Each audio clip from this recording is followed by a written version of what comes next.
Hello and welcome to today's video. Hopefully this is one of the last ones with my squeaky chair. And it was only fitting, as it's Odin's birthday today whilst I'm recording this, that Odin is front and centre through this, as is a can of Budweiser in the background. But we'll ignore that bit. Alright, so today we're talking about the best recovery methods, how to recover from your training, and what's the easiest way to get simple recovery methods without having to break the bank and having to spend hundreds on it. Alright, we won't be talking about massage guns either because they're absolutely garbage. Firstly, what you should be doing is you should be liking this video if you find it helpful. You should be subscribing because it gives me a little bit more viv in my day-to-day life, and I lose the will to live when I don't see people subscribe. Alright, and if you have any questions, just hit me up below. In the link in my description, I'll be linking my Great Guide of Gains and my Lifelong Fat Loss Guide, which are two free guides depending on which one you want to do. The Fat Loss Guide is bulletproof, just an FYI. It is very, very good. So, what are we actually recovering from? So, we're recovering from muscle damage. Alright, when we train, our whole aim when we do train is to create as much muscle damage as we can. We create these micro fractures within the sarcomere within the muscle, and that gives we basically measure that with three different things. So we have creatine kinase, which is one of the initial enzymes through glycolysis, which breaks down creatine. We have interleukin 6, which is an inflammatory marker, and we have C-reactive proteins as well, which is also an inflammatory marker. If all three of those are high, we know that we've trained recently and we've got some muscle damage. Okay, so our whole aim of recovering is to essentially reduce those three as quickly as we possibly can. And right at the end of this, I'll tell you why I also don't think that's a great idea, but it is sort of 6 of one, half a dozen of the other. So we have tissue inflammation from the interleukin and the C-reactive proteins, and basically that causes swelling, so it causes an edema. So these microfractures need warm blood sent into them to help them recover, and that as a whole, as well as the cell swelling that typically comes with muscle damage, creates DOMS, or the delayed onset of muscle soreness. So that's why you ache the next day, is just because you created damage. And then not only do you have the physiological side effects, you have the psychological of the perceived fatigue. It's like when you ache, you perceive yourself to have more fatigue than you typically might have. So if you've done something for the first time and you ache more than you typically would if you've done it for 6 weeks, the perceived fatigue is going to be higher. Okay, so all of these things, they reduce the amount of force and the amount of strength that we have within a session. Obviously, if you're aching, you're not going to be able to apply as much force. If you've still got muscle damage, you're still not going to be able to apply enough force or as much force as the last session. So we need to have that rest period between.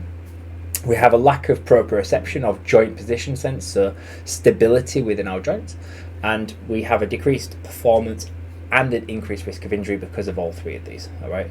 So if your lack of proprioception, of lack of joint position sense, you're going to fall over more easily. You could easily risk injury. Okay. So time between training is typically anywhere between 48 and 96 hours. All right, 2 to 4 days. If you're only training 3 days, the amount of recovery you're going to need is going to be less because you're going to be distributing volume quite sporadically throughout the week. Whereas the more intense your sessions are, and the more specific your training is, if you're going to go for 5 or 6 days where you're doing a push-pull legs, upper lower split, or just a push-pull legs, or even upper lowers, the time between sessions and that muscle getting the stimulus again is going to be 2 to 3 days. So you're typically going to be recovered pretty well, and you're going to be more advanced, so you're going to be able to recover well.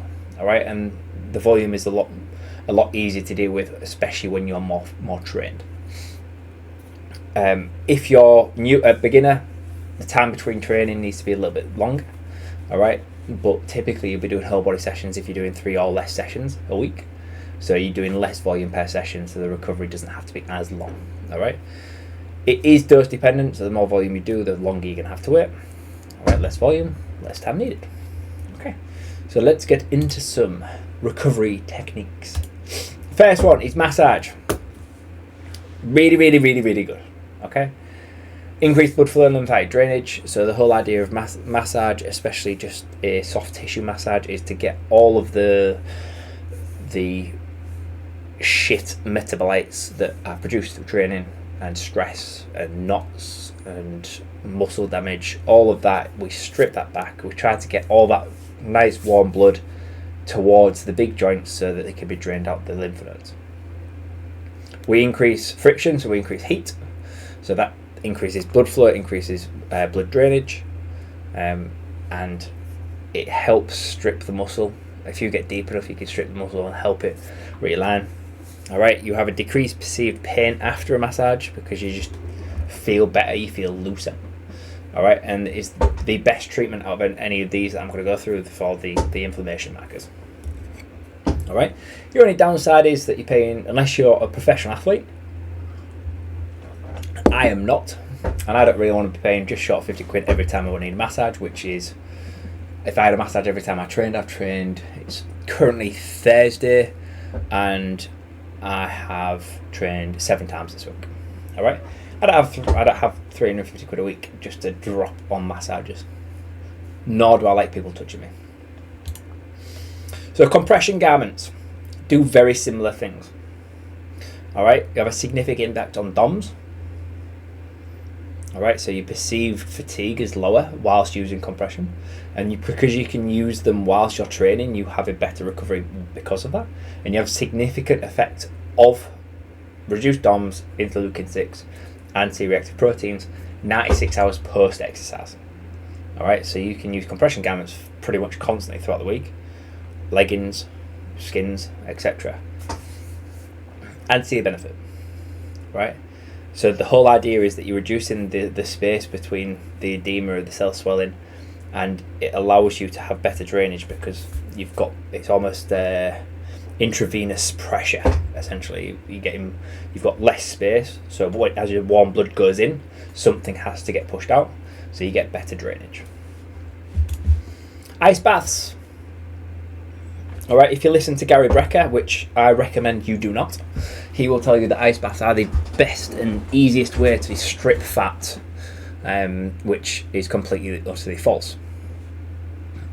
Ice baths are one of those where they became popular and then they've just sort of fallen off a cliff because everybody's realised that they're actually pretty bad for performance outcomes. They're really good for recovery because what you're doing is when you break up all these muscle fibres, if you restrict the amount of blood that goes there, alright, you essentially reduce the swelling, and then you're not able to, the nerve endings are less painful, so the perceived fatigue is reduced.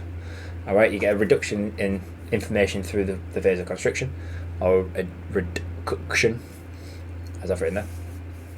But this is more of it's a huge psychological component, not only from a recovery perspective, but like ice baths in the morning, they do have a very impactful cognitive benefit, like hugely, because you have to focus on how fucking cold it is rather than all the shit you've got else you've got to worry about. But it must be below 15 degrees, and it typically works best when it's 11 to 15 minutes. Okay? Ice baths we'll touch upon them later. Alright? The last one we're going to go through is active recovery. So this is basically a cool down, or if you're on a rest day, you could easily call it just light cardio. But this is typically only effective immediately after exercise, and it all depends on the intensity. So if you do something too intense, obviously you're just going to create more muscle damage. Bearing in fact that intensity to create muscle damage doesn't need to be as high as the initial energy exercise bout. So if you've just absolutely demolished your chest, and then, let's say legs, makes it easier. So you've just done a leg session, really intense, loads of muscle damage, loads of C-reactive proteins, interleukin-6, etc., creatine kinase. If you then go and do a spin session, the intensity of that spin session doesn't have to be as high as the intensity of the leg session to create the same amount of muscle damage, because you've already damaged it, so you're just adding to it. Alright? What you need after that for active recovery to be a thing is just turn your legs over. All right, just pedal. And this can be as little as 7 to 15 minutes kind of ish. It doesn't have to be 45 to an hour. But what you're trying to do is you're just increasing the blood flow. So you've got more blood going through it, so you're getting away with these metabolites. So you're getting flushed out, you've got more lymphatic drainage, you've got more repairing blood going. All right, and we're reducing the overall damage markers. It is basically a cool down, or it's active light cardio on a rest day the day after. There is a difference between recovery and progress. So the aim is to recover before our next session. Okay?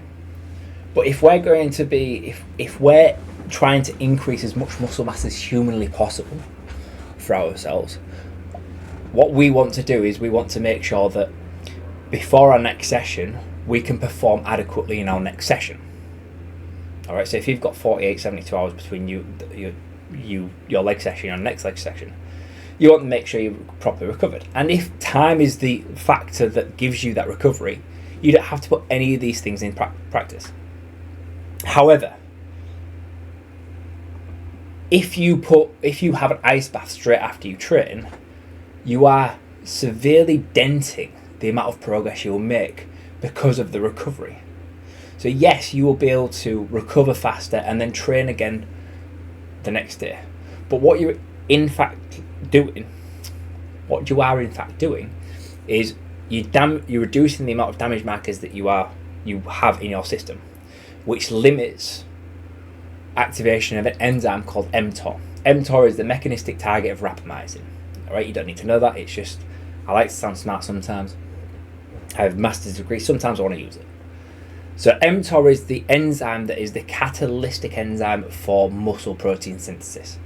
mTOR is your on switch. Once mTOR is activated, muscle growth will happen. With the reduction in the damage markers, mTOR is switched off. All right. In the same way that if you don't have enough glycogen in your system, or if you have alcohol in your system, both of those will switch mTOR off as well. All right. It will reduce the onset of muscle growth and repair, and that is typically all we're trying to do. We want to be bigger, we want to be stronger, we want to have more lean muscle mass. mTOR is your catalyst for that. Yes, recovering between you and your next session, but you're not a Tour de France athlete where this would become a recovery over progress.